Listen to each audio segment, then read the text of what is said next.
so we're here for the Australian Nationals in the final round. So we've got Nick Ward up against Scott Bellamy. So I believe Nick has the initiative, so he's choosing objectives now at the moment. So let's go through the list. Let's go with Nick's list. Take us away, Luke. Yeah, so for Nick's list, we have the Gladiator 1 Star Destroyer with APTs, Ordnance Experts, Demolisher. And we have 2 Gazantes, both naked. Then we have 3 Raider 1s with EER, so external racks, Ordnance Experts, and then one of them has Ozzel as the flagship. Then for squadrons, we have Colonel Jendon, a generic TIE Advance, Darth Vader, Marek Steel, Mauler Mythil, and Saber Squadron, which comes to a total of 395. Not that it matters, but his objectives were most wanted, contested outposts, and superior positions. Alright, going over to Scott's list, which is he's on the right there. So he's rolling, looks like 4 ships and 2 squadrons. Okay, so he's got an MC-80 command cruiser. He's got Akbar, electronic countermeasures, Ramus, engine techs, Home 1 and XI-7s. And then he's got an MC-80 assault cruiser with leading shots, engine techs, Defiance and XI-7s. Oh, also with electronic countermeasures, of course. His 2 for medium transports, both have ComsNet. One of them has Leia Organa, the officer. And his 2 squadrons are 2 A-Wings, which is Shara Bay and Taika Selchu, for a total of 399. And I believe the objectives that Nick had to choose from was Advanced Gunnery, Capture the VIP, and Solar Corona. So I think Nick just chose Capture the VIP, and they're going through the obstacle deployment at the moment.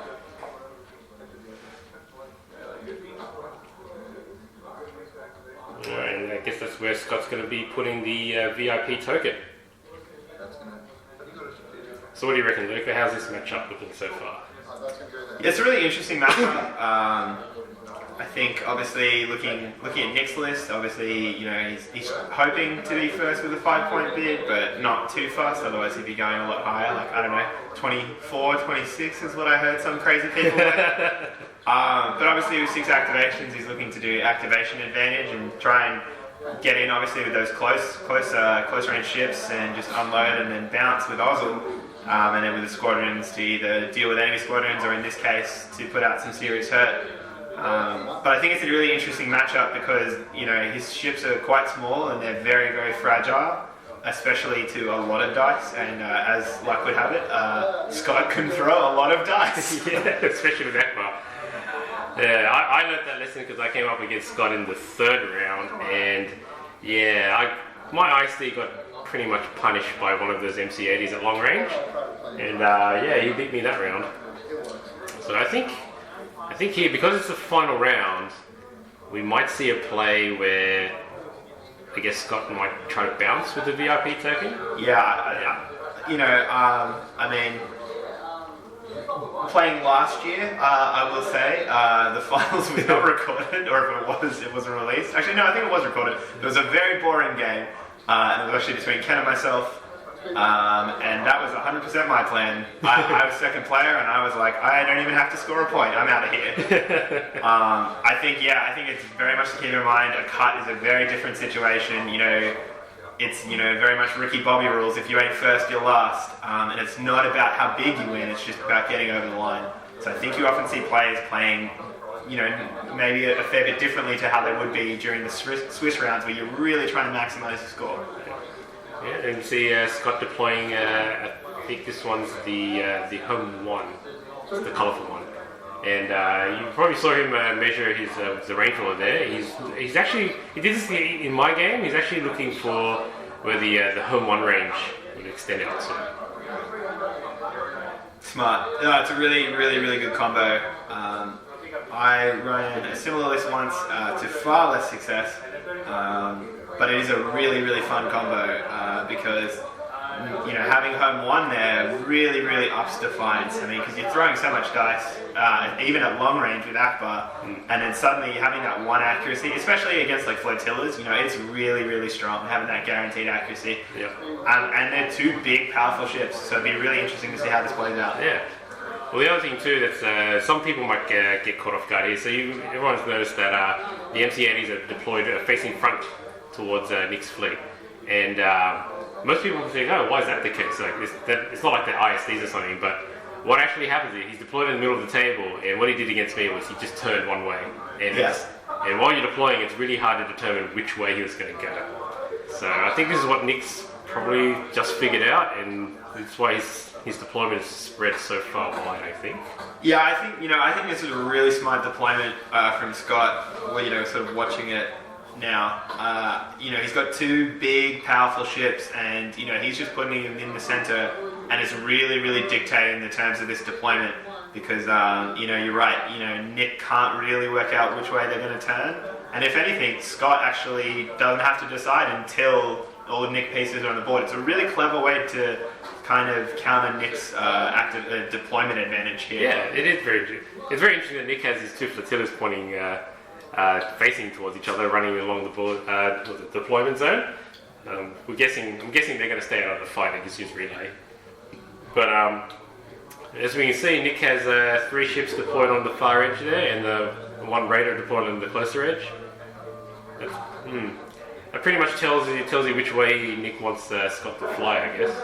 Yeah, and I think Scott's moves are not going to be very surprising when he declines that invitation and says no, thank you. Yeah. All right, it's turn 1. Let's see what happens.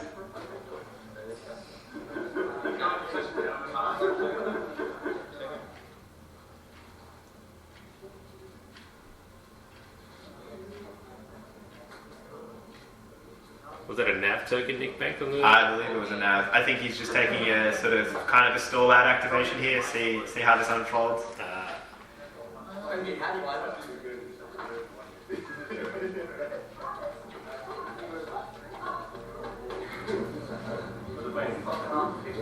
My number 1 is going to go. It's doing a nav. It's going to use the dart. And is that my 3 or is that yours? Okay. Don't know where mine's gone. Oh well, can't borrow yours.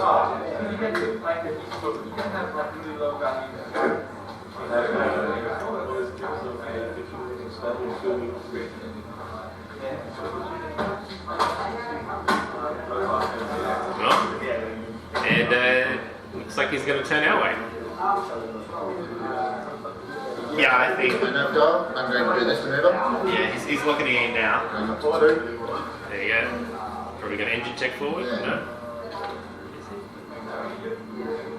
No, he's definitely in range of that token. I'm going to hold there. So no engine techs. So deciding against engine techs, obviously, because he wants to pick up the VIP token, realizing that the extra move would get him out of range. Yep, smart move. But I mean, really, really strong opening. It's basically saying this is the way I'm going. And I think it's really dictating the terms of play here, actually. And when you deny activations, this is probably the best way to do it. Yeah, it's definitely refreshing seeing this. It's going to take the token with Ramus, and then it's going to use the dial. Ramus is so good. Go from speed 1 to speed 3 just like that. I'm going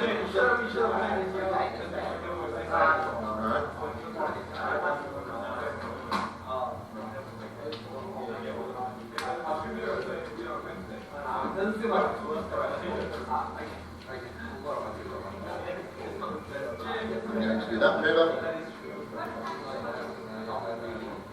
Right, he's got two ships that can take the token. Yeah, really, really securing it early. Yeah. And also, the broadsides are now all facing Nick's fleet, so if he comes in, he's pretty much going to get blasted by Akbar side armor. Yeah, so I think here with 21, I think this is probably, this is Nick's probably best move here. He has 1 ship that's in front of the 2 big boys in the Nick-80s, and his best play is probably to block them and just try and hold them in position so that his close-range ships can come in. Yeah, the classic MC80 block in the front, right? That's, how many times have we played MC80s and there's always something that blocks it at the front, whether it be a radar or an MC30 or God forbid, an ISD. But yeah, that can really put the hurt on an MC80. Even if it has engine techs, because it's got to do a speed 2 move first, it won't be able to get out of the way. So let's see if Scott's going to be able to get out of the blocking maneuver, if not. So Scott here just using his comms net flotillas just to pass some tokens. I believe he passed a nav token to Defiance, which again is a really good move because he's allowing himself those engine techs later on when he might have, like, say, an engineering command set. Yeah.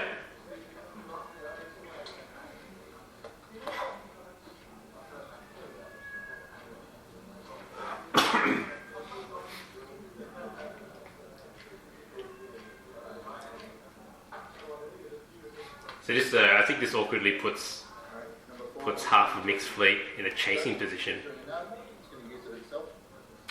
Yeah, no, I would definitely agree with that. I think having such close range ships, it's gonna be a tough chase. Yeah, tough chase. And yeah, you got to move into the side arc at long range. You got to cop that Akbar dice, and you definitely going to have an accuracy there because of home one. Well, not from home one. I mean, Defiance is the lead ship here, so... Ah, yes. Home one, of course, not applying to itself, unfortunately. To the detriment of all McAdees everywhere.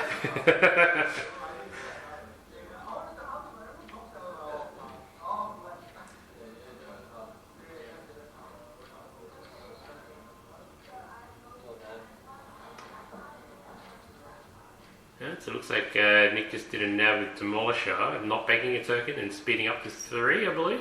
Yeah, I think that's what he did. Yeah. He's just moving up his other raider into formation. Squadron phase, turn 1.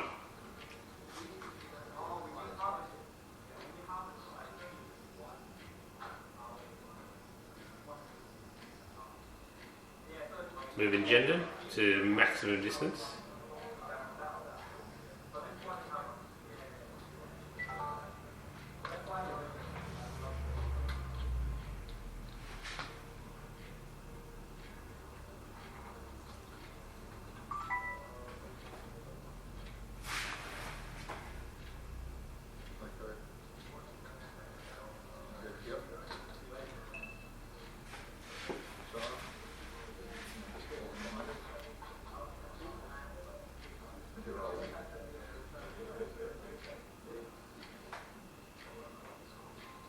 So Squadron's just moving up here. I think actually, if we just look where Scott's positioned the A-Wings behind, probably his best play.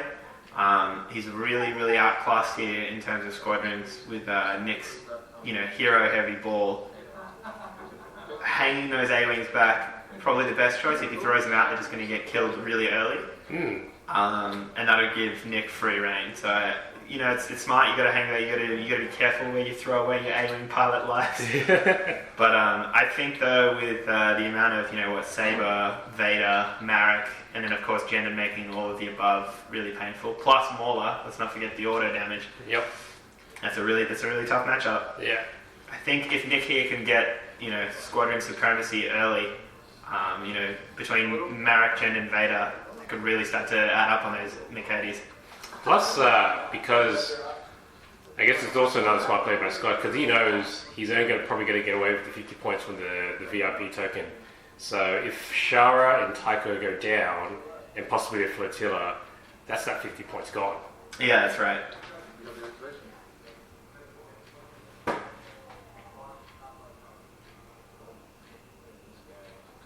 we're just heading into turn 2 here again, and once again Nick leads with the Kazanti. Good old stall Gazanti. How many times have you seen that? I think we were wrong though. I think the first time he banked a squadron token and is in fact activating 3 now. Ah. Marek rolls in with 2 damage, but going 2 with a crit.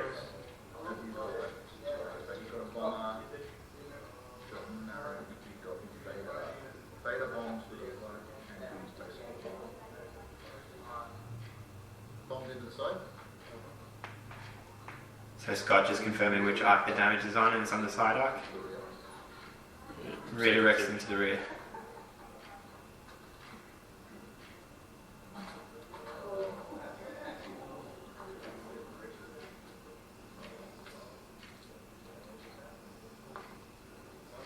Sending up Vader for 1 damage, which Scott takes.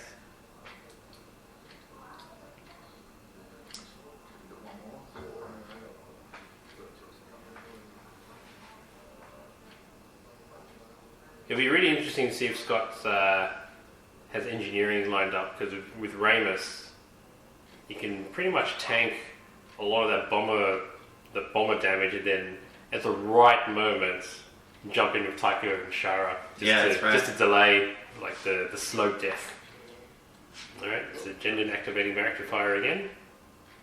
2 damage, and once again changing one of them to a crit.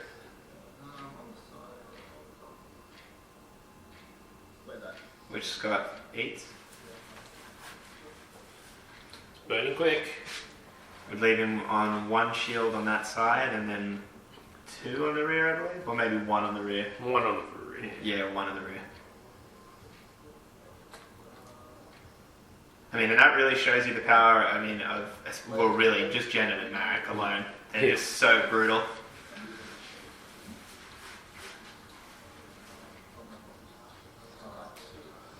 She's going to use the top dial for herself.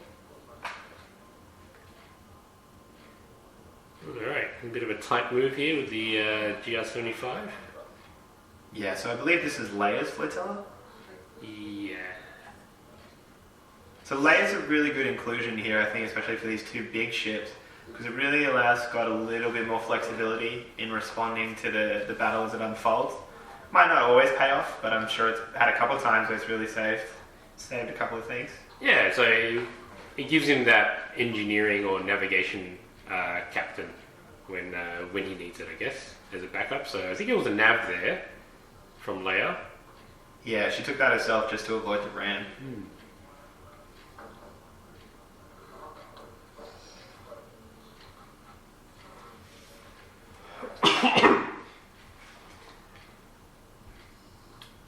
So Nick here just looking to activate with one of his raiders. Probably has avoided long range there. Yeah, I would say so. And you know, I guess playing against Akbar, that's really going to be vital.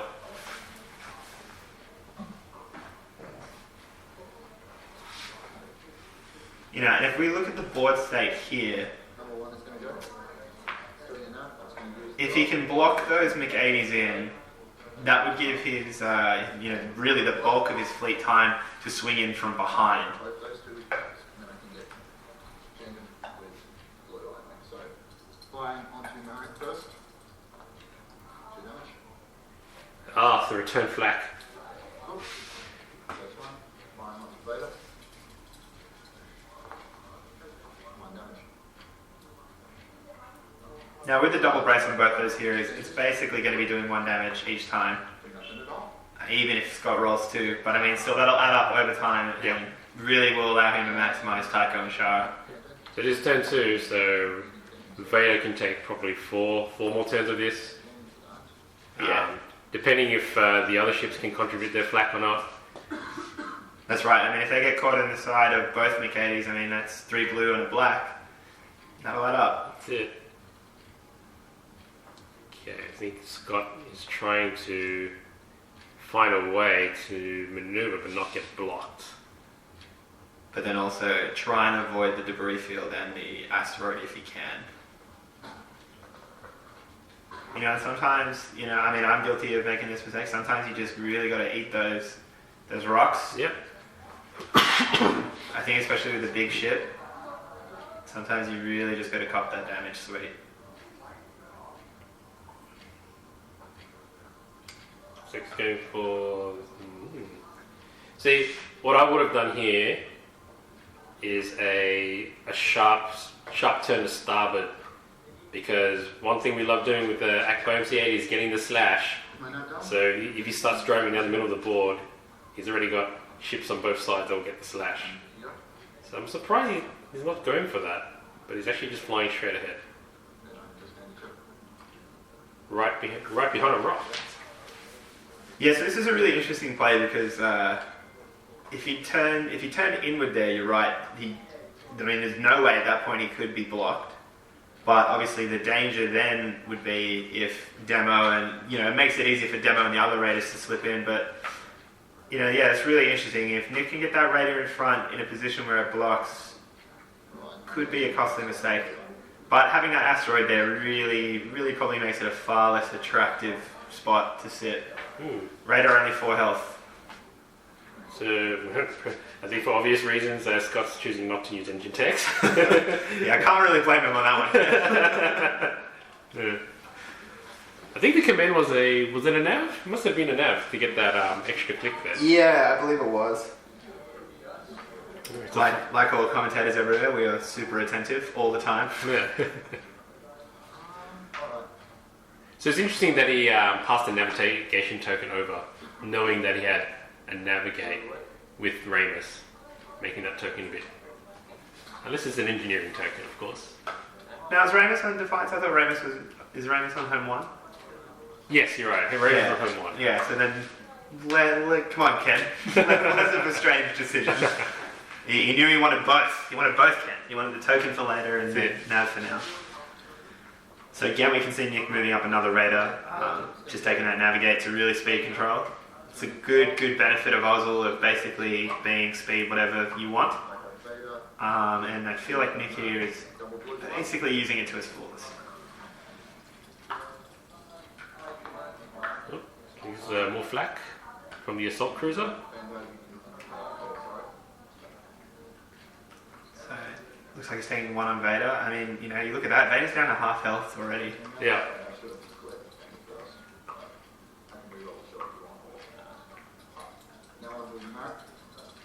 Oh, the assault cruiser. Oh, 2 on Merrick.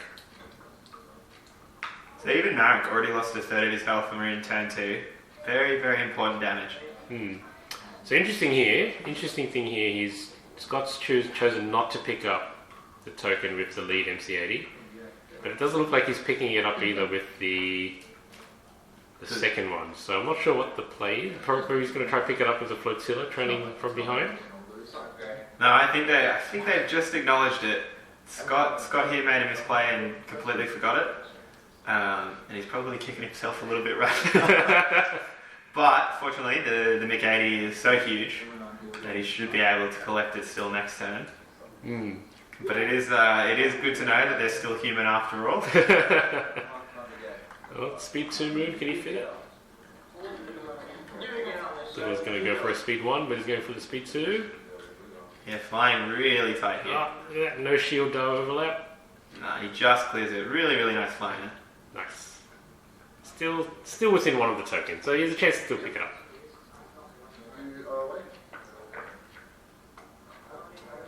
Wow, this looks like a big pickle train. I ain't touching that one. So Nick here just moving up demo. Again, just sort of slipping in behind. You know, I think this would be a situation where engine text really would have helped this demo out. Yeah. The Mick 80s with their engine text at speed 2 can actually match the Demolisher's speed here. You know, that extra 1 speed a turn really could probably be helping. Yeah, well, that's exactly what happened to me against when I was versing Scott. So he was just with engine text. He's technically going at speed 3, and he was just taught it flushing my fleet.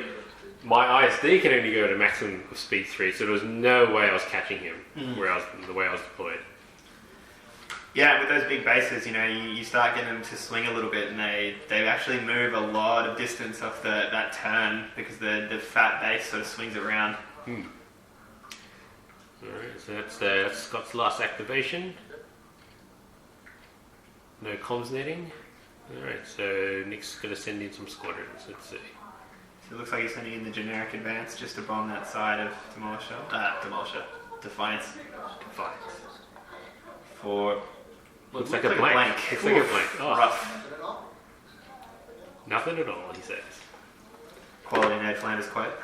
No, I got it first. Don't worry. I was shaking my butt. Don't worry.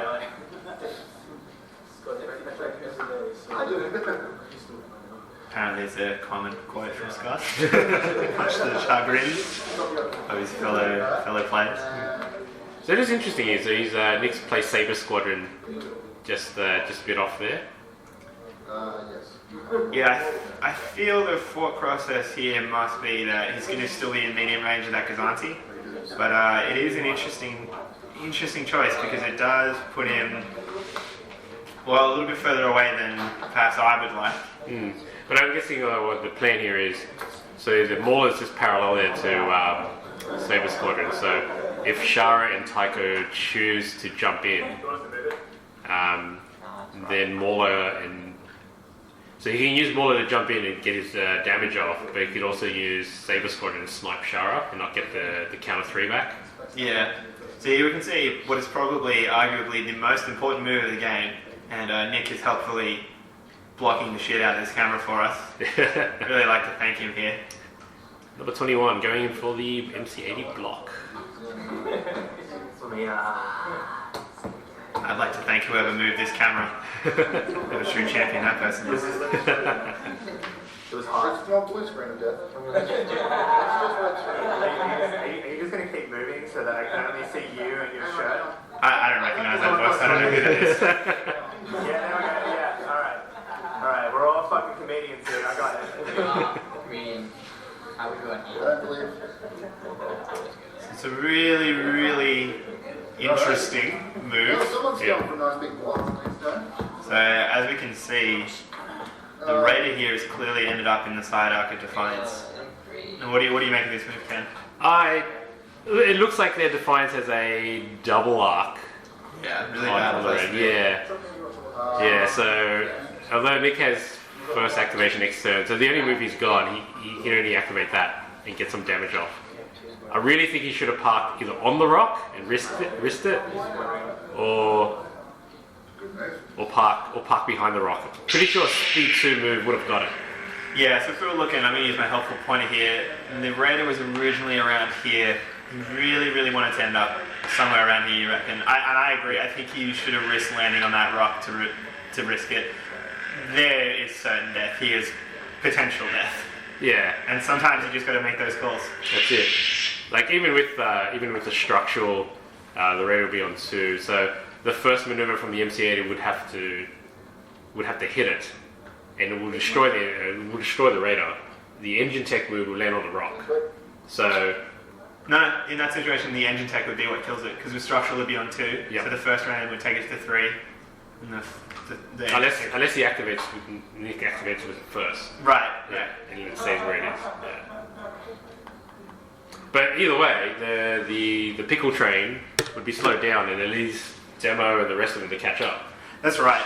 Now Nick is really, really forced to activate that Raider first, and I can't, looking at the board set, I can't see any position he can move that Raider to where it's not just going to get vaporized. Pretty much, yeah. So if you go left or you go right, speed 3 or 4, you're going to end up in the side arc of an MC80.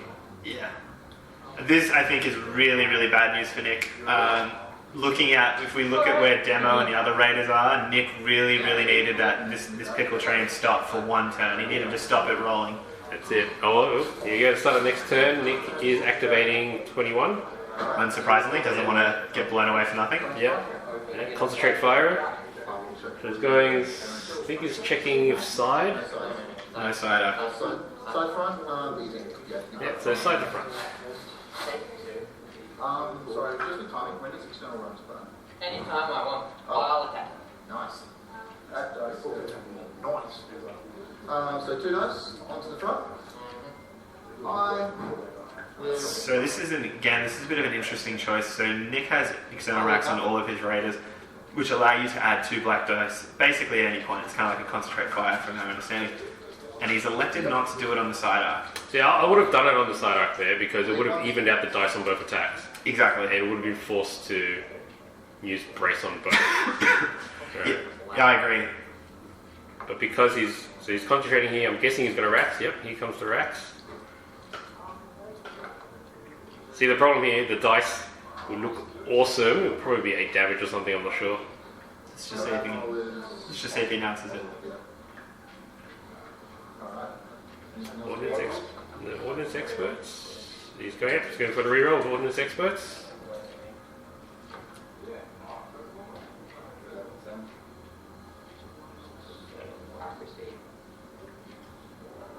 I think it was 6. No, it can't be 6.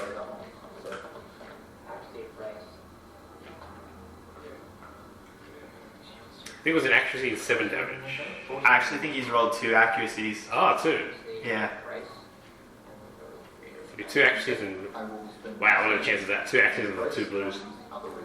So he accuracy to brace and a redirect. So Scott uses his ECM to brace. Alright, I will go 1, 2, 3, 4. So it's 8 damage.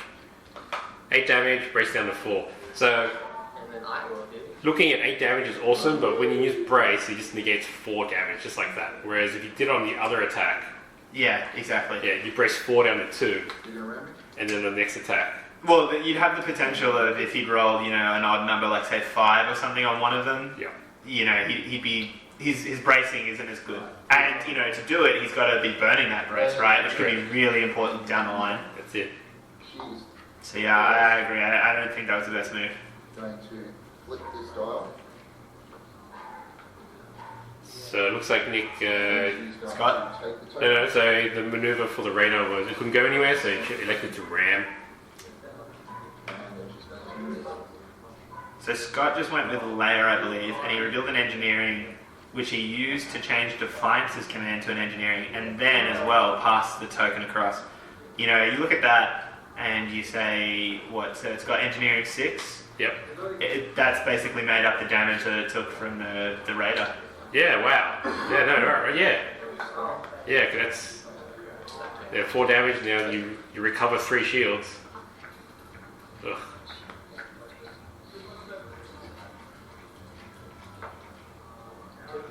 Two.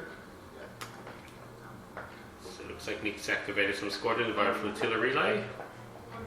Yeah, so not to harp on Nick here, but I believe he's also again made another misplay. He's activated with Marek first, and he's shot. I will redirect. Now, we've just seen how brutal the flak was the turn before. I think the play here would have been to go Jendon first, shoot, and then activate Marek second, so that way you can shoot with Marek and then pull him back, so he's not getting flaked. But Nick's gone the other way, and he's going to Jendon. And again, it looks like both times Nick has done 2 damage with a crit, and just really showing you the power of Jendon Marek. That's 8 damage in 2 turns. He's basically a 4 damage a turn combo. Yeah. I faced that combo all tournament pretty much, besides the game against Scott, obviously. Yeah, pretty brutal. Yeah, I ran it. I'll freely admit it. It is brutal as, guys. Yeah. Kills flotillas, kills small ships. Not that this is going to be a huge revelation to a lot of people, I feel, but Marek Jendon confirmed really, really good.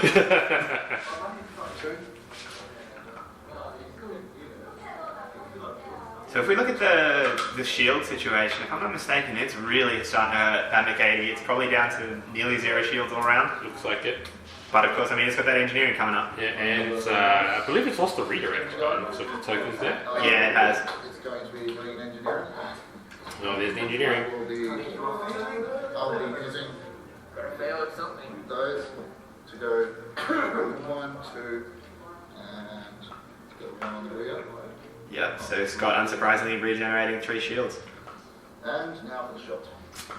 Wow.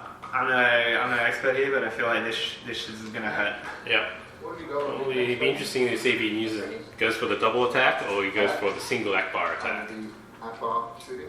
Oh, it's going for the Akbar. Into you. I think with home 1 there, to guarantee the accuracy to knock out the brace, Yeah. that's the smart play.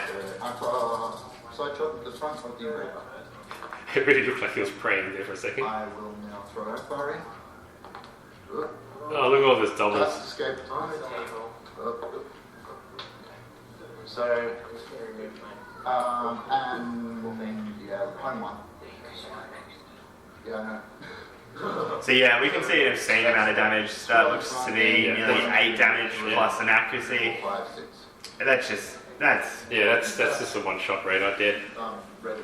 But that's what happens when you sit in the side arc of a Defiance Akbar McAdie, which has home 1 backing it up. It's just going to vaporize a small ship. And that's it. Alright, so it looks like Scott's now up in points with 51 for that radar. Yeah, 51-0.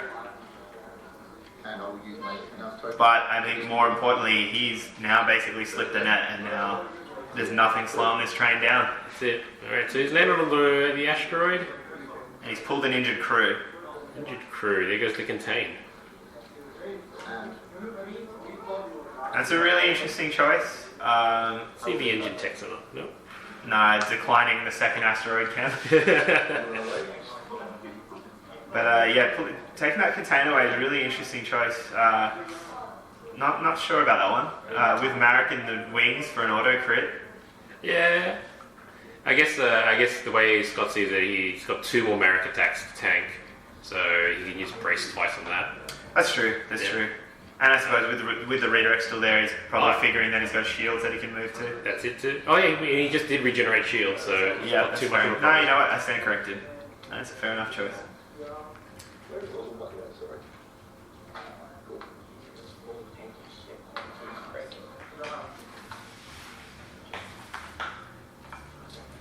I think what's also interesting is the way this guy is now flying is now on an intercept course with this guy over here. So that's a bit worrying, unless, even if Nick speeds up and gets around the board, it'll be a side up with him. So I'm not sure if they see that. Yeah, it could be really interesting. I mean, could almost be a potential of might be a good idea, you know, recognizing that Gazanti's in a really bad spot, just to throw it in front to park it. Yeah. I will be using number 4, which will be doing that. But, you know, I think looking at the board state, we're in a really, really interesting position. The Raiders and Demolisher look to be, if I'm honest, they look to be a fair bit out of position, and it could be interesting. We're in turn 3. Could be interesting to see if he can catch up. Yep. That MC80, for Nick to win this, I think that MC80 needs to go down. Yeah. No, I agree. Yeah. Yeah, it can still happen. It can still happen. You just need some more bombing power on it, but let's see.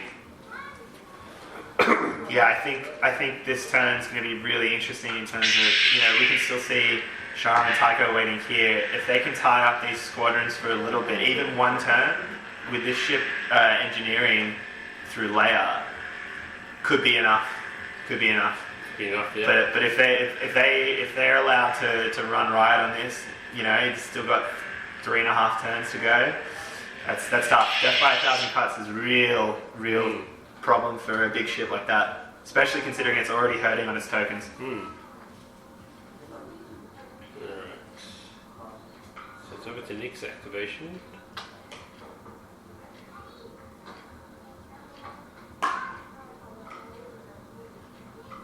So it looks like he's coming into behind home 1 here with Demolisher.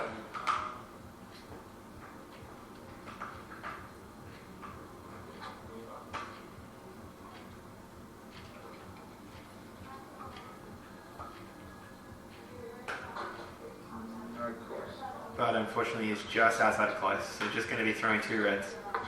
And for the double blank. Well, that's rough. Yep. Yeah, I guess that's what happened. That's red, that's blue. Scott, unerringly accurate. That is indeed red dice for you. Not when he rolls it though, with Akbar, oh my god. Hey man, you roll enough red dice, some of it's going to stick. Yeah. So I think we can see here again, Scott going wisely for the flak. So, is that a bomber or advanced? So double blue off the assault, is it? Double blue off the assault, but I believe the one in front is the... No, wait, no. Let's see what he flats with. You got the gender too. So, first hit fail. Yep. Double blue off the assault. Here we go. For 2 damage.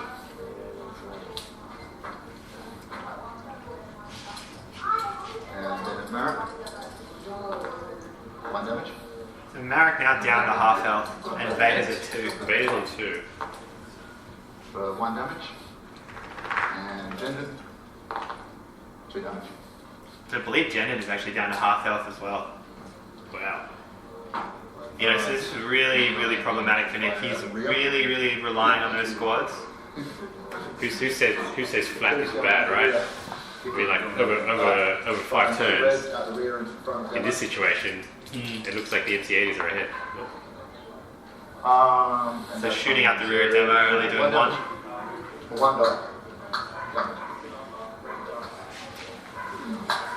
Pretty sure an evade will happen here. Nope. No, just a redirect. Must be a medium rank. No. Yep. Surprised he didn't use an evade. So Yeah, especially seeing he's not going to get shot by anything else this turn. You can see what Nick was intending to actually say, Scott like.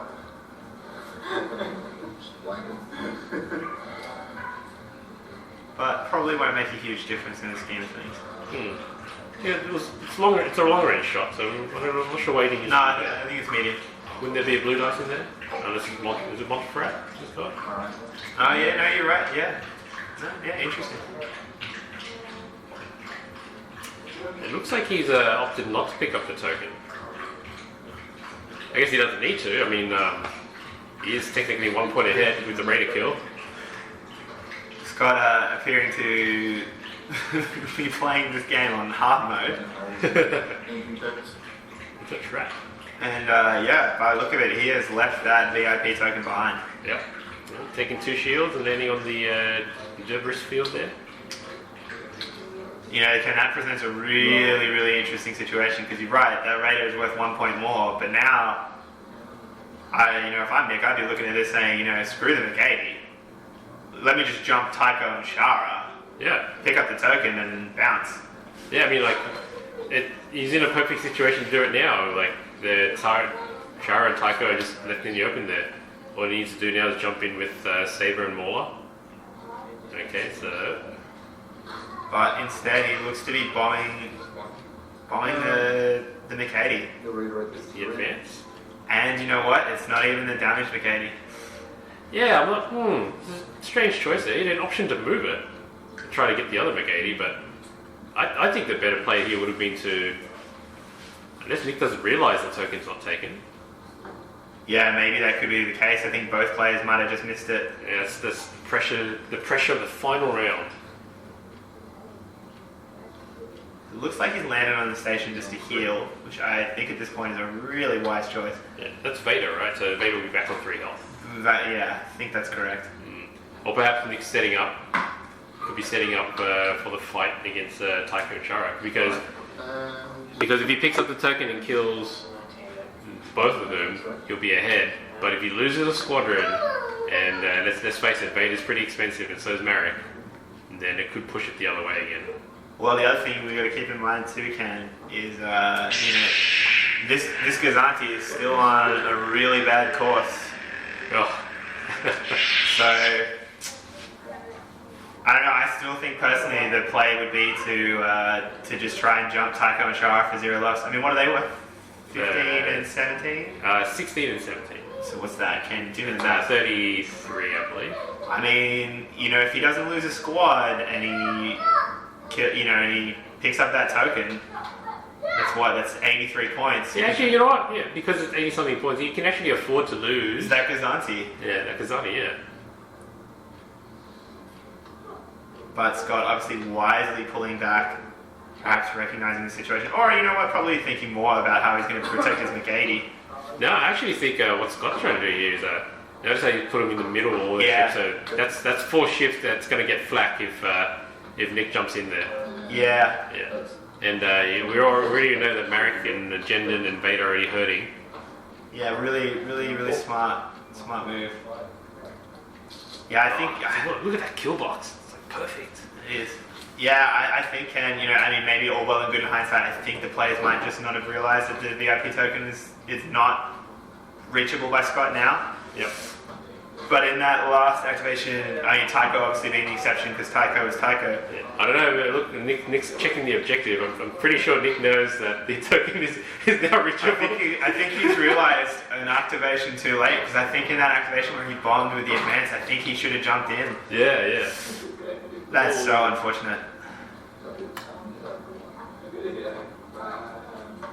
And actually, I think hearing from the laughter coming from the crowd, I feel like the crowd has now realised that Scott has left that token well and truly behind.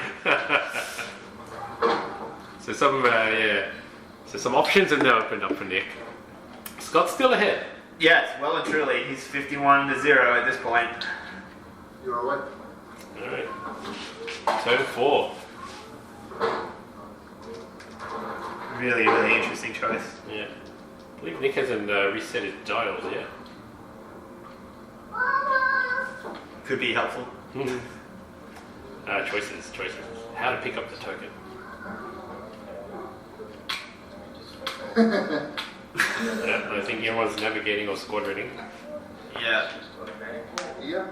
Tokens largely set. Tokens command up. I did not think it would be that. The plot thickens. So this is really interesting, Ken. He's going with a squadron command, he's activating Marek, and he's jumping into the front of that McAdie. Oh, I mean, it could be doable, but we've only got 2 turns left. Well, after this, yeah. Yeah. So again, 2 damage with a crit by the look of it.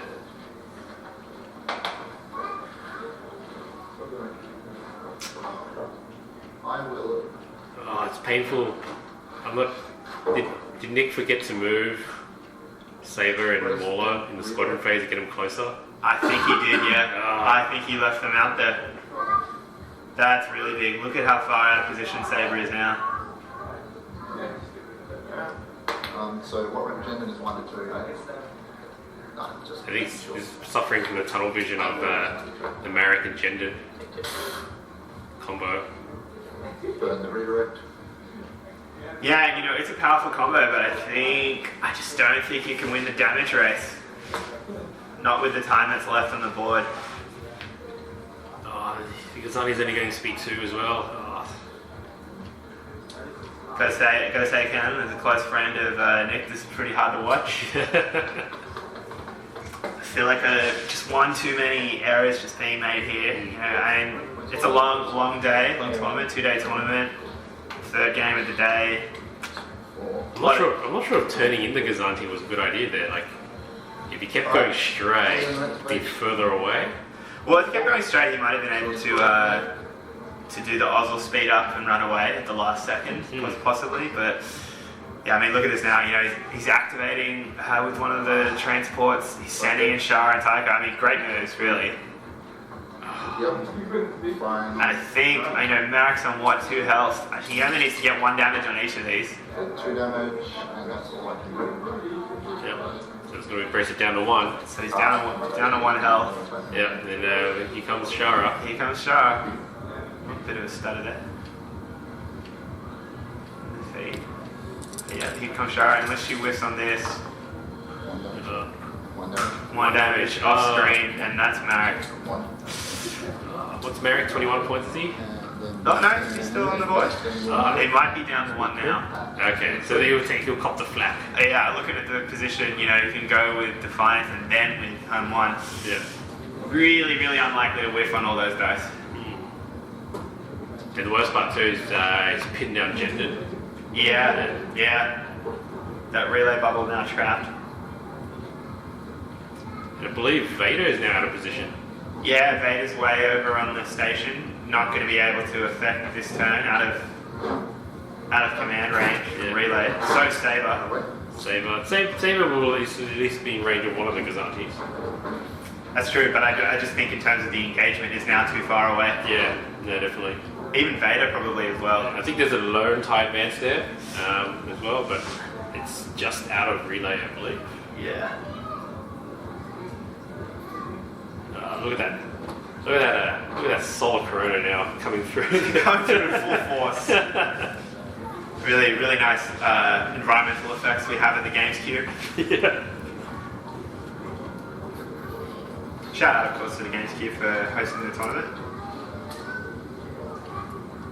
Thought the tournament management and a couple of TO decisions needed to be made. I thought that went pretty well. Especially it was in the first round too. Yeah. Shame we didn't get more players out, but what can you do? Alright, so just cornered the demo there. They just got cornered. Yeah, just not getting away. So this is the Ozil Raider. Yeah, so interesting enough, just looking at the tool that he was using just then as he pulls it away. Speed 2. No, speed 3. But I think, you know, if I'm Nick at this point, I'd be full steam ahead because he's really, really got to get in there. Yeah. He's down, 72 points. Now, even if he picks up that token and kills both of them, he has to not lose that Gazanti to win it. Yeah, I'm pretty sure Demo was in range there. Could have picked it up. Yeah. I'm guessing he's using Oswald now to pick it up. Alright, so Defiance. No. It's one of the transports. Oh, transport. It's just passing off one of the tokens. Oh, look at that. The maneuver like Corvettes.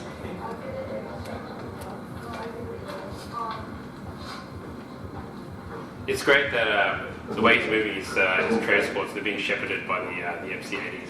Yeah, really protected. Yeah. Yeah, no, it's good. Yeah, it's great. Brilliant flying from Scott's half. Good. Let's go with the The flagship. dude seems to know how to really fly Mercedes and flotillas, I'll say that much. Yeah.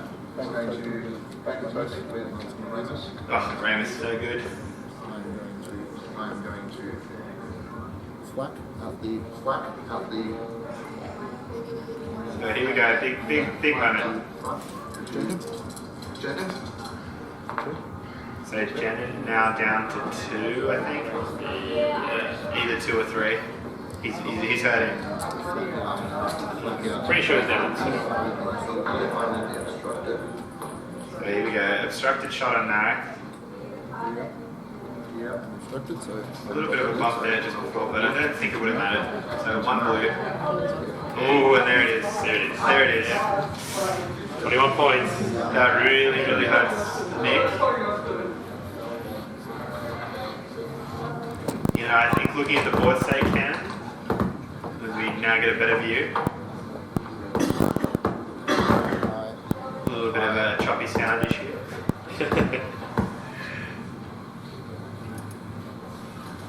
So yeah, I think at this point you just don't worry about the rock and you just charge. Yeah. Just go for it. I mean, like there's nothing that can kill you. Well, definitely not the home one at any rate. You know, this is a really good angle to highlight the board state now because we've kind of slipped horizontal. And, you know, if you want to just point out towards Nick's fleet up here, you know, we can really see, especially for ships that are close range only, how out of position they are. You know, we're looking at this and he's got to be at least a full range rulers away from those ships. Definitely. And we're in the bottom of turn 4 for the most part. Yeah. And the MCA that's hurting, the one over here, it's to activate, so it's going to be even further down. Further away. Yeah. Right. You know, and again, if we look at that, if that Negati that was hurting pulls out wide, he's going to be protected by the other Negati as well. Yeah, definitely. That's a trick that Scott did against me.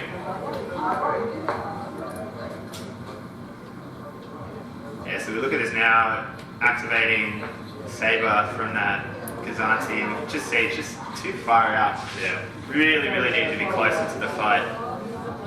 It's a tough position to be in because if he drives any of those raiders in, they're going to be in that broad.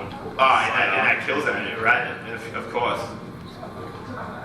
But at the same time, he needs to get in there to kill it. Yeah, the pressure is really on. You know, the ball is really in Nick's court at the moment because he's down 72 points. I mean, he's going to pick up that token for sure, but he's still got to make up 22 points somewhere. That's it. All right, so Mauler just came in there and did 1 damage to everyone and rolled in. I believe Scott scattered. Scattered there. That was against Tycho. Counter taking 1. Oh. How brutal is that? You roll in 3 dice, do 3 damage, but they scatter. Yeah. And they counter you back for an accuracy and a damage. Ugh. Rough indeed. Alright, so that puts Shara and Tiger down to 3 each. Yeah. It's unfortunate he doesn't have any intel. It would be really almost simple for Mauler to knock those 4 health A-wings off, even if they are heroes. I have number 1 left. We're doing engineering. Yeah, so I think at this point, with Marek off the board, and with the engineering commands presumably stacked, I don't see any way for that negated to die. No chance. Not a chance. Yeah. I think, The squadrons are tied up as well. And, really, if we were doing those poker percentages, we'd be looking pretty low for Nick at this point. it's pretty hard to see at the moment. So we have Vader that's on the station there. Yeah. And we have Saber Squadron just over here. So I believe those two are now within activation range of Akazani. Yeah, the So problem they is, can Ken, also- though, is if you look at where the A-wings are, they're just too far out of position. Now,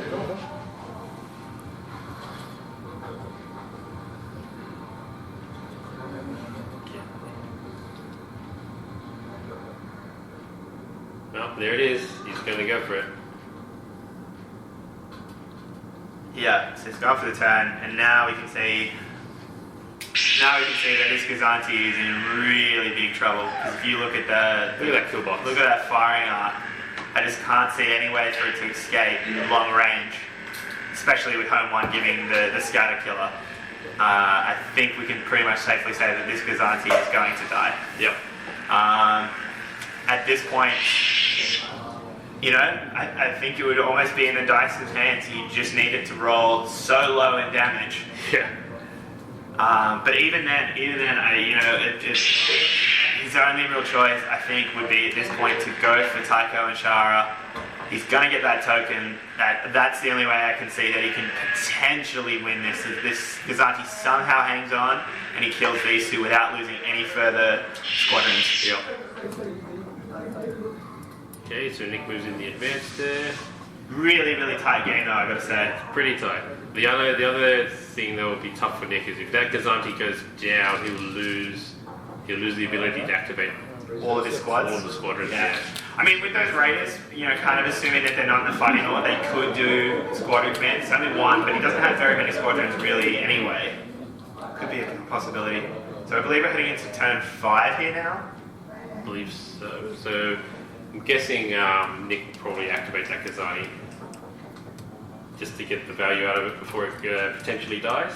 Yeah, I mean, that's a really interesting one. Yeah, I probably would, but you know, if you do that, it's guaranteed dead. I would say you adding in those blue dice, it's just going to be damage. At least as slim as it is at long range with 6 red, he might just whiff it. You know, like that sounds really ridiculous, but you know, at this level, you know, if that's your only way to win, you gotta just pray, right? Sometimes, right? That's it. Put it in RM Jesus' hands. Yeah. No, he does have Defiance, so we get that blue dice in leading shots, right? Right. Yeah.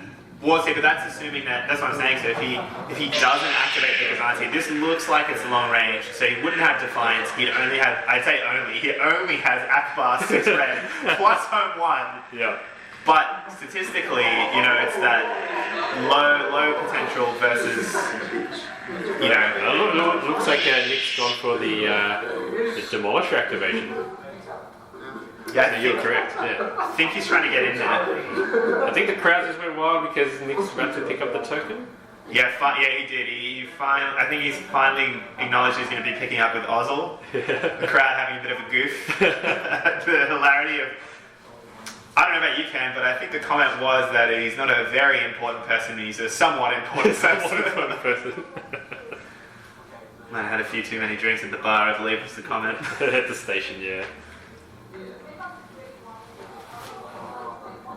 Okay, interesting. So Nick's gone with demo first, and he's going to go for the close range attack. But on what? Must be on home 1. See here, I would be trying to push that 2 reds onto the hurting MC80 because it doesn't have a redirect anymore, does it? Yeah, but shield? it's simple question of can he do enough at this point? Yeah.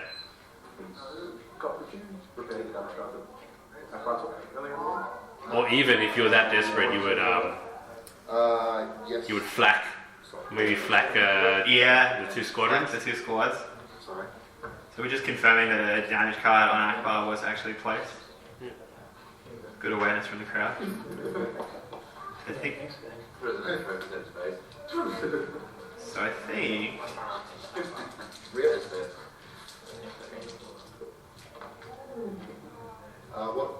What you got run sign, have you, or have you got APTs. taking 4? Okay. Yeah. I will press it. So like front to rear. Front to rear on Akbar. Okay. Top noise. Change my top dial or I'm surprised the Demolisher side arc didn't have a shot there. Yeah, really interesting. Must have just been out. Down one. You know, Akbar here down to 5 health, but he's got most of his shields and he's got all of his tokens. I think just maybe too little too late. Yeah. Well, Really, really wishing that he could have gotten Demolisher into that Defiance. I mean, if you look at this distance here, just before it's moved, you know, I hate to harp on a point, but if you think of, say, like distance one from engine text, you know, he could have got that 4 black in, and that might have made the difference, and who can that? Yeah. But does it look like the Demolisher is in the side arc of that MC80? Yeah, it does. Really bad place to be too. Yeah, he could be. There's a potential of losing the Demolisher now. Let's see. that right? Oh, okay, so it was a comm noise? Yeah, that was the APT, and he changed the top dial. That's funny when that's the worst that can be done to me. I think, what did he give up? A squadron maybe, or a nav? I think he gave him a concentrate actually. Oh. Maybe, we'll see. We'll find out. Too busy talking, Ken. That is the commentator's prerogative. So Scott just hopefully checking side. One can hope. I can't play this, Scott. That's how'd you feel on that too? I'll activate layer, who will do concentrate fire. Oh. Let's see. He's checking to see if he can change it to concentrate. So I No. will checking that. Oh, I guess it was in range. That looked a little out to me. Oh, interesting. So that's a smart way to fix the common noise like Nick gave him. Using layer. Take the token. Right. Going for the token. I guess it was out then. But then it would have been interesting to be able to use layer to fix the comm noise. Yeah, probably wouldn't have been planned if it was. But yeah, smart play here, opting to give the token to Defiance to reduce that variance even further. Yeah. Just grabbing all the insurance. Hey, you know, if you want to win the national event, it's often the best way to That's play. it. So not many people are aware of this around the world, but it's pretty high stakes here in the final round. So the winner of this event gets a ticket to the world event next year. Yeah, so their flights to America return get covered, and then while at Worlds, their stay at the Radisson is covered as well. So it's a friggin' great price. That's it. So Saber Squadron going in there for the snipe against Shara Bay, I believe, scoring I think it was 2 damage. Yeah, I don't know if that was Brace. She's either on 2 or 1. Jendon for the follow-up. Take one move. So yeah, she's down to 1 now. How do you have 3 squadrons from that one? You've got relay. Oh yes, yeah, it was. Sorry.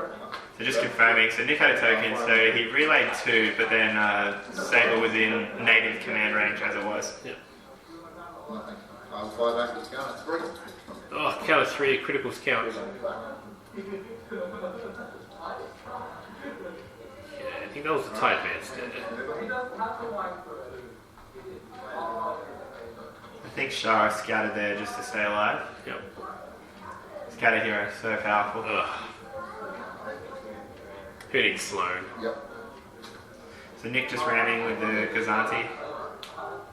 Not really a big deal at this point in time. That Kazanti is probably well and truly safe. Yep. No, it's a good move by Nick, not activating the Gazani in the kill box just yet. Yeah. I mean, like most players, myself included, would think, oh yeah, that thing's dead, and I want to get value out of it before it dies. Good play, good play. Flagship will go. Going to be doing engineering. Shit, huh? Oh, it's Oh, it's me, hey? probably the most painful thing to be seeing when you're doing damage to a ship and then it engineers. No, I think it's actually, that was on the comm noise, and I believe that was what Nick changed it to. Recognizing that he can't kill it. Yeah, I don't know. That is an interesting call though. Yeah. But I think you know what? I understand where that's coming from because he probably knows he can't kill it. Yeah. Yeah, giving it a squadron would be bad in that situation too, because he gets Sharon Tycho. Ball dead. First one, Moreland. comes the flak. So Scott electing to flak instead of shooting at demo. Denon really hurting now. Must be down to 1 I or think 2. Scott forgot to use leading shots on one of them there. I don't think he has leading shots on this ship. Okay. Alright, and I will now fire out my front arm into the front. Oh, let's find the left hand side. So this one's home one, so it doesn't get the accuracy of the shot. No. Okay. Front to front. Oh, yeah, I'll take side. Sorry. Yeah, I'll take side. Yeah, interesting. Taking the side shot instead. No scatter. You'll evade the crit, I'm assuming. I'll re-roll that. It's medium range. 1 damage. Oh, that's the worst. Wow, That's what a tease. You get an accuracy in that shot. Yeah, that's really unfortunate as well. I think at this point Nick needed any little advantage for it to survive the oncoming defiant shot. Is it taking a hole? You could probably. No. Doing this. So if it's taking a hole, I guess Scott would do an engine text move Range if he had the nav, but he doesn't. And then engine takes to Oh, yeah. There we go. There's the ram with the nav token. Yeah, so I think he just took out a shield before. So Nick now electing to go with this Gazanti. I think he's given in to the wanting to get value out from it, trying to kill those squadrons. But I really think he should have just risked it. But such a tough call. There's Tycho, yeah. Yeah. Scatter hero versus scatter hero. The thing to consider here is if you look at this, we can see that this, we know where this one is locked in, and presumably if he'd waited for Scott to move this one, it would have to have moved somewhere out here. Now that would look really bad because the Gazanti would end up in here. But the thing is, as first player, Nick could then activate first and just run away. Yeah, you get stack a nav and you get out of it. Stack a nav and fly away. Again, really low odds. He's still got to survive that home one shot, but I mean, look at this position he's ended up in. That's a guaranteed death. Yeah. Oh. Sometimes, you just have to play the potential odds versus the certain odds. Yeah. And so of course, unsurprisingly, At the high advanced. Shara, shooting Tycho. nah, Tycho. Okay. Rolled nothing. And then Fickle squadron, no. Tycho. So yes, Scott really wisely pulling Tycho away using Tycho's power, recognizing that the squadrons are the only way for Nick to score points at this. What activated it? I believe it was a token off the ship. Yeah. I will now finish the rest of my activation. Yeah. So there's a token off the. Yeah. Token off the MC. Going for the flat kill. I think he's thinking about it. But he does flak. If he flaks, he doesn't get the Akbar shot. So that's probably what he's deciding up against.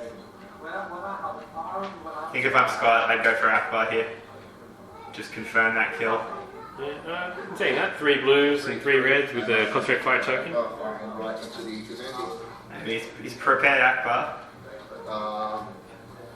Yeah, at this point, it's got the. but it's We have medium range. Because, well, we close on medium because it wouldn't matter for.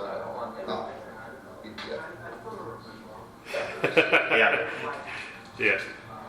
So Good sportsmanship there from Scott.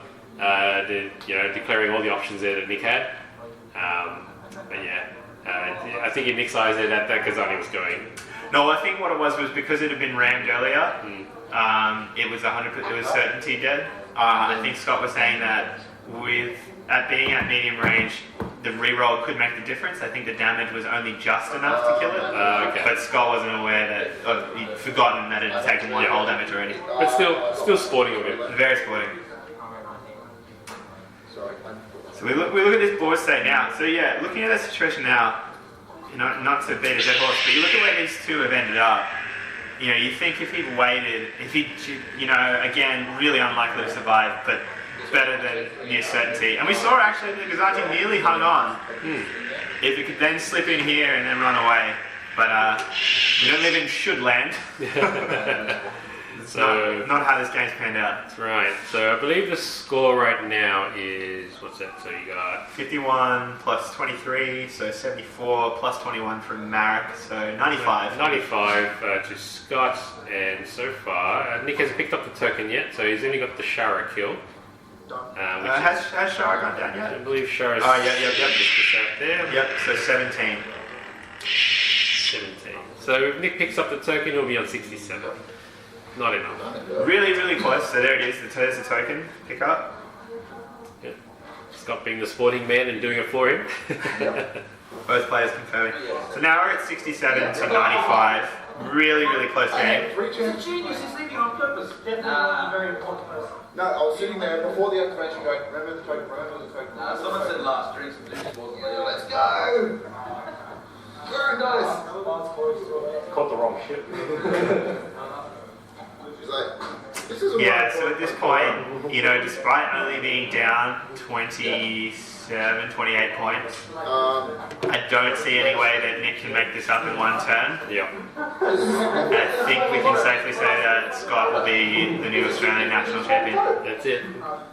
I guess being the player on the field, you just don't have the scoreboard up against, up there. So at this point, Nick is not too sure how far behind he is, and perhaps that Tycho kill there could make the difference. In his mind. Oh, and, you know, and, yeah, I think there's a part of it as well of playing it out. Yeah. So,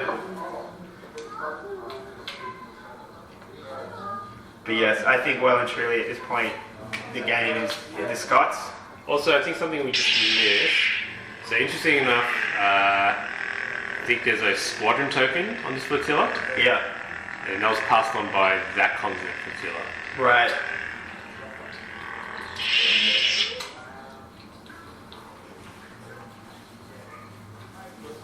So it looked like he'll probably use that squadron token to get Tycho out. Yeah. And I think with Tycho's power as well, he's going to be sayonara. Yep, he's got his own personal intel. Alright. So turn 6, here we go. Saber going in. Go for the snipe. Don't think he's going to be in range if he sits there. Oh, there we go. And it's just going to be a question of whether he can get in. I think Saber's going to be the only squad that can get in. Yeah. So Tycho's on 2 health. So he needs to hit that accuracy. Oh, it's painful because there's no swarm involved now. Yeah. 4 hits. Scattered. There it is. That's rough. Alright, so he's got a second chance of Gendon. You need 2 accuracy. No, there's nothing you can do at this point. Well, no, if he scores an accuracy and 3 damage, or 2 accuracies, 2 damage. Oh yeah, true. Natively. I mean, considering Tycho's on 2 health. Yeah, I was thinking along the lines of 2... No, yeah, 2 accuracies, 2 hits, yeah. What am I doing? Or 1, he needs to get at least 1. Yeah.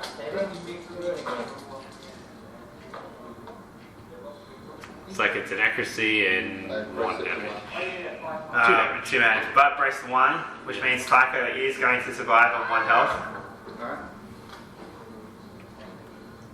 Because Anthony's just moving up at this point.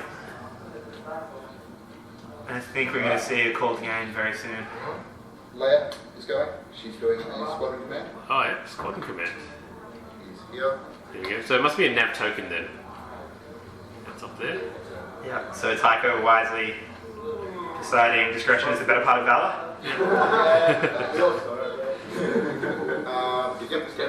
If there's still board edge there, I'm pretty sure he put it as far as possible. Hang on, I've just got to finish moving, sorry. Yeah, just to show that he can stay on the board. Yeah, I think he well and truly can. Yeah. Well played by Scott, well played. Yeah, I think for the most part, both players played really well. Obviously, Scott playing. I think when it comes to mistakes, Scott did the least amount of mistakes. I think, you know, if we look aside from the catch with the VIP miss token, largely in a mistake-free game. Yeah. But really, really interesting to see that happen in a final. Hey, here's the token. Have that for free. Yeah. Got me speed too. And now I feel like we're just playing through the motions a little bit.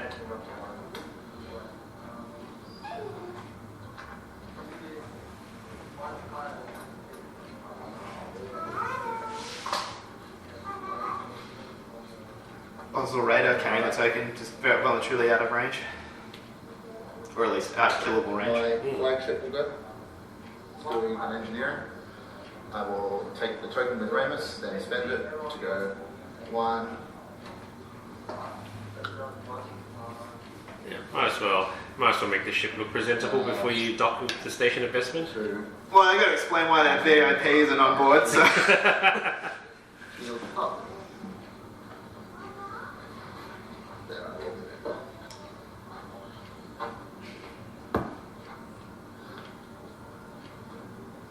My money is it was Hondo. Yeah, oh boy.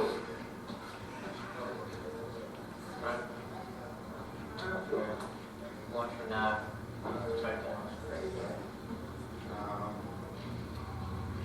I believe nothing else can die at this point. So, I think we can call it here and say nothing else will die. Alright, let's call it. Call it. Scott is the new Australian national champions. Yeah, well done, Scott. Congratulations. Congratulations, of course, to both players. They both played really well. Nick was on the top table with the highest score until the cut-off, of course. And yeah. Alright, he's our new national champion. So he doesn't know when.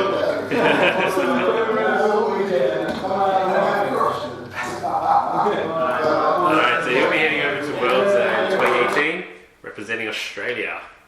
Yeah. No, really, really good stuff. Have you got the YouTube kids out? That's the. All right, so this is what am I again? Well, let's talk about it. What do we think? Yeah, I think definitely real big hands to Scott. I definitely think apart from not picking up that VIP 3 times. Yeah. Technically 4, because one of the MC80s had 2 chances. Oh man, that's a really impressive feat, I gotta say. But apart from that, I can't really think of a mistake he made. He really made the most of. He used his big activations to bully the board state. Yep. And I really think when you can hold back 4 or 3 raiders and demolisher from getting to you, just because you have all that dice at long range, that is brilliant. I think the only play I can think of where it could have potentially been a bit of a misplay, but it didn't end up being, was where we talked about that Defiance's movement, where it really opened itself up to being blocked by that raider. I think if that raider block had been successful, very, very different game. Yeah, definitely. Again, most Akbar players would be out there saying like, "Oh, go for the Akbar slash straight down the middle." Yeah, especially when there's ships on both sides. I'm really surprised he didn't do that, especially because he had a juicy raider there, and they had all the other ships heading towards it. But he still managed to not get blocked, and that raider went into the trap. Again, I think with that, look, it worked out. I think a lot of that come down to the choice of movement from Nick. I think he should have eaten that rock. Yeah. I mean, what can I say?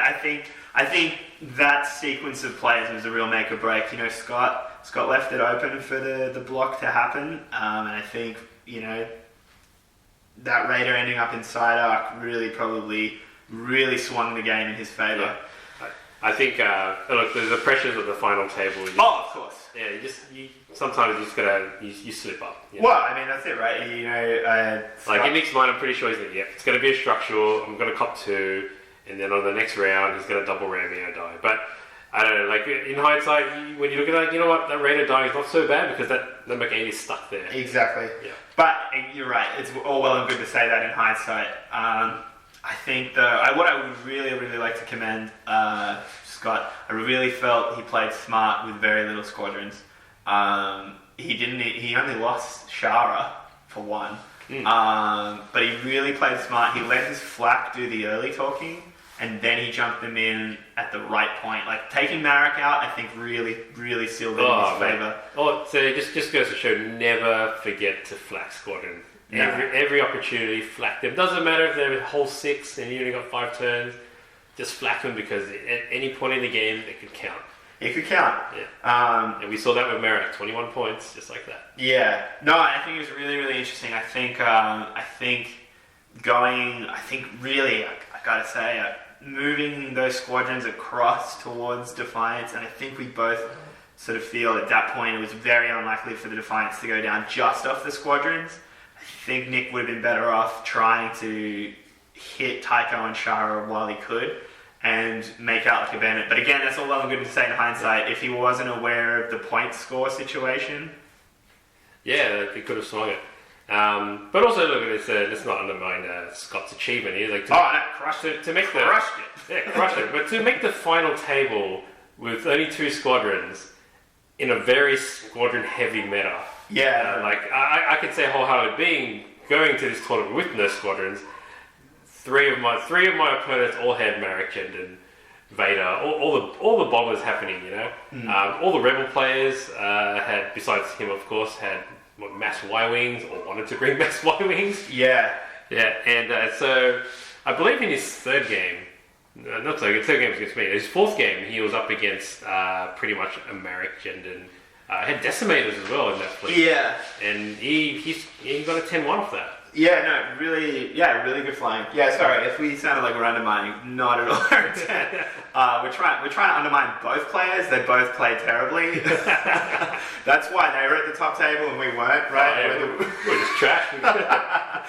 The finalists of 2016. Yeah, right, this is the shit show. No, look, I think both players in the lead up must have played very, very well. Yeah, definitely. Making the top cut is a really hard achievement. I think especially having, as an Australian Armada player, the vast majority of players at Nationals this year were very, very seasoned tournament players. So to do that, it's a really big achievement. And then I think, we have the video footage here. I think, like I said, I keep saying it, I think except for the VIP slip up, Scott played that game about as perfectly as he can. Yeah. Running to one side and running to the side, obviously where there was just one raider, was his best play. He smartly flacked. He held back his squadrons. He used Leia very, very well, I thought. And he just used his big guns to bully the smaller ships around. And that was a really, really good way to play that game. Yeah. And I can imagine, people viewing this game would say, oh, you're not going to get any points this way. But look, at the end of the day, it's the final round. You only need, if you're second player, you need 0 points and 0... You're right, that's it. As long as you don't lose anything, it doesn't matter, right? You win. You win. Yeah. So it's a very different mentality to play in the final round. No, I agree, and I think more than ever in the cut you see a point conservation mentality, and I think that was a great way to play it because and that's probably a strength that you wouldn't often think about with a list like this. Is if realistically, if you don't take out one of those Nick 80s, there's not a lot of points you can squeeze out of that fleet. Yeah. There's no sort of cheap 50-point ship that you can just knock off really easily. It's kind of all or nothing. Yeah. So to get that 50 points back, you have to take out Shara, Tycho, and a flotilla. Right. Especially, and if your opponent knows that, and Scott definitely would have, going at speed, if those squadrons go at speed 5, then he just like especially with Tycho, Mr. You Can't Catch Me I'm the Gingerbread Man, bouncing out.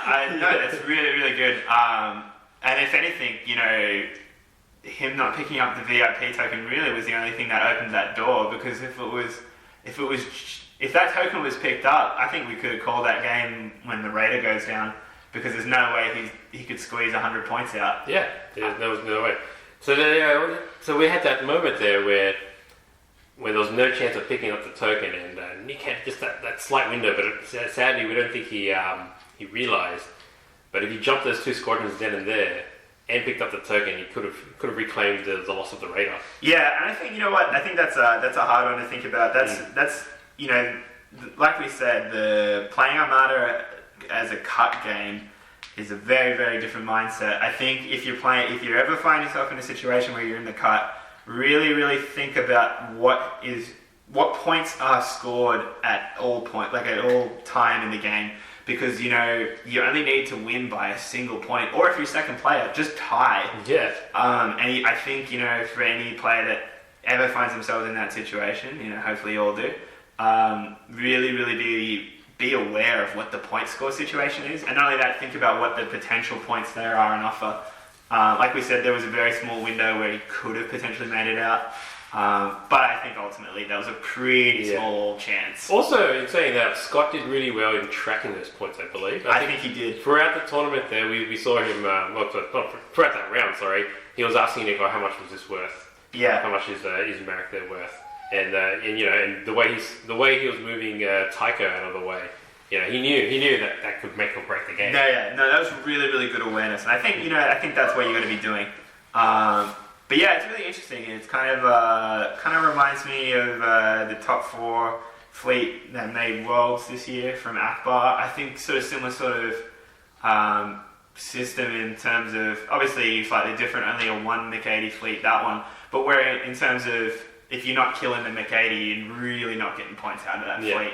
Well, interestingly enough, right, so the objectives that you choose. So let's look at Scott's objectives. So you had advanced gunnery, capture the VIP, and solar corona. Now, in any normal qualifying round, you would say, you'd totally say, if you're a first player, you'd say, no to advanced gunnery, because who wants to do that? Yep. And you'd say no to solar corona, right? And you know what? Capture the VIP is the safest one for me. Yeah. Right? But in the final cut, if you only have to kill one thing, advanced gunnery and solar corona, they're actually... So in that situation there, if Nick picked advanced gunnery and just killed Tycho, or just killed Sharabe and then bounced, he's won the game. Yeah, interesting there. Really, really interesting. I don't know if that occurred to Nick, but I agree. I think capture the VIP, putting that 50-point head start on yourself as you say, in a Swiss round, that would probably be what I'd be taking, especially with Nick's fleet. But in the final, really, really, you're just such a disadvantage because then, obviously, of course, as we saw in the wash, Scott didn't end up picking up the token. But if he had, I guess the assumption going into the game would be that he would. And from the get-go, Scott would be thinking, all I have to do is not die.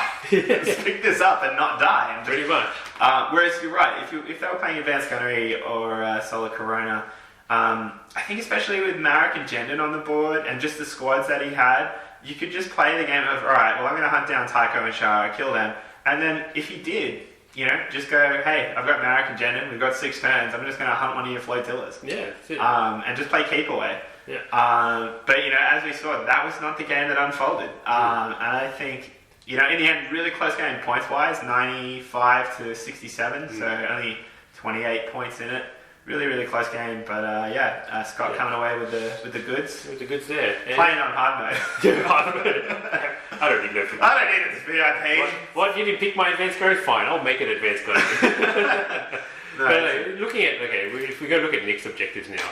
So he had most wanted, contested outposts, and superior positions. Yeah. Yeah. So I believe Nick, if he chose to go second, he'd be very disadvantaged because the one that would stand out the most there would be contested outpost. Oh, of course. You'd be thinking, I've got 2 big, beefy ships. I'm just going to come sit on this station and rack up those points. Pretty much. Yeah.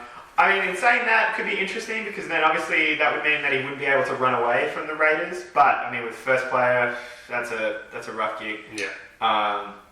Hey, look, the game was played. It was capture the VIP. And so congratulations again to our new Australian champion Scott Bellamy and our runner-up Nick Ward. Yeah. All right, guys. Thanks for watching in and listening in. This is veteran Captain Ken and Intel Officer Luke. All right, signing out.